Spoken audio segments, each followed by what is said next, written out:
What do you think about the like what's happening in some pockets outside of Florida, maybe a little bit in Florida, but where they're basically rezoning office and turning it into residential? Have you heard anything about that? It's a process, right? Because Hmm. converting, I mean, we certainly heard about it. It's not something that we do at our firm.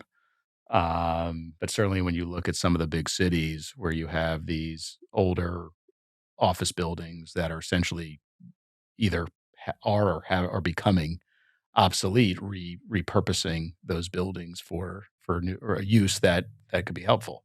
The issue with it is it's not cheap to convert an office building to a residential Right. building.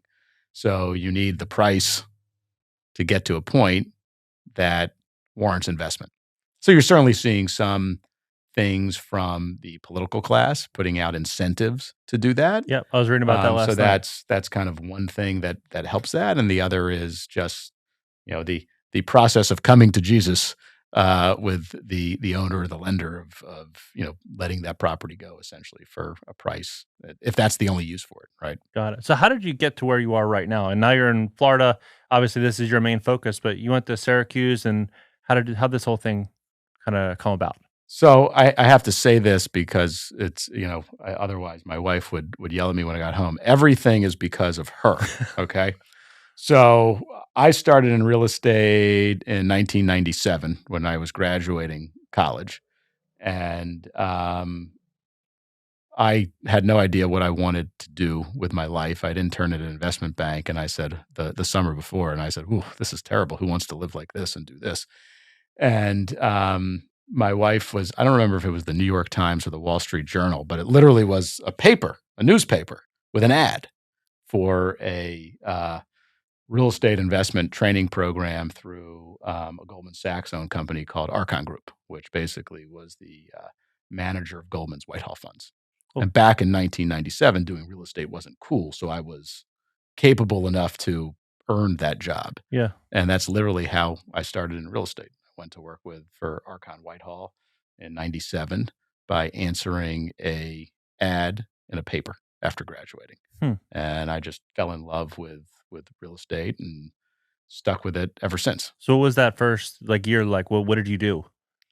Much of it was an analyst role. So it was very much a institutional fund manager of real estate, Hmm. buying everything from office to apartment buildings, So would you hotels. underwrite? You would just basically Yeah, underwrite the just deals, and underwriting transactions, that type of stuff. did you get to work with people that were like maybe in the same room or next to you that were raising money, and you kind of got to At listen to at kind of how that at worked? that point in my career, I was not in the capital raising aspect of it. That was done, and this was, Whitehall would raise $1 billion funds back when $1 billion was considered a lot of money. Yeah.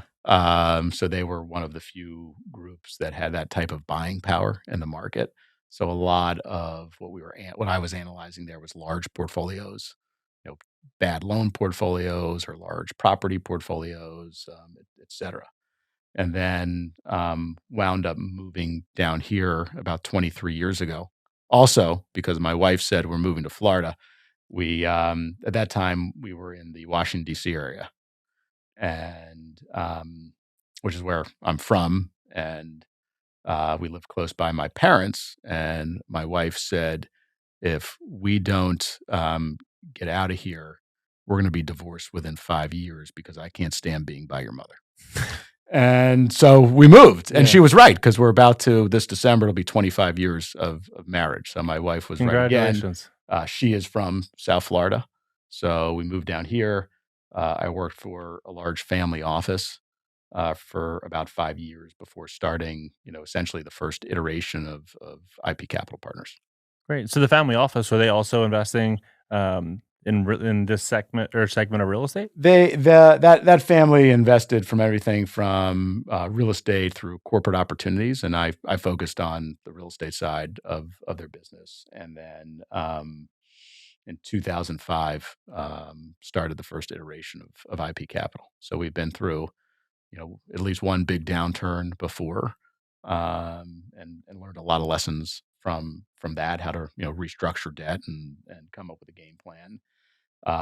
Started raising smaller, our own private equity funds vehicles, where we're right now setting out to raise our fourth value fund. We also have a different risk platform, a core fund, which invests in kind of longer duration coupon clipping industrial assets. And then we have a value fund, which focuses on more distress and an ability to play in what the opportunities we think are coming for us. So we've just gotten going on raising our fourth value fund. If you've enjoyed this clip and you'd like to watch the full episode, you can do so on my main YouTube channel by clicking the video here.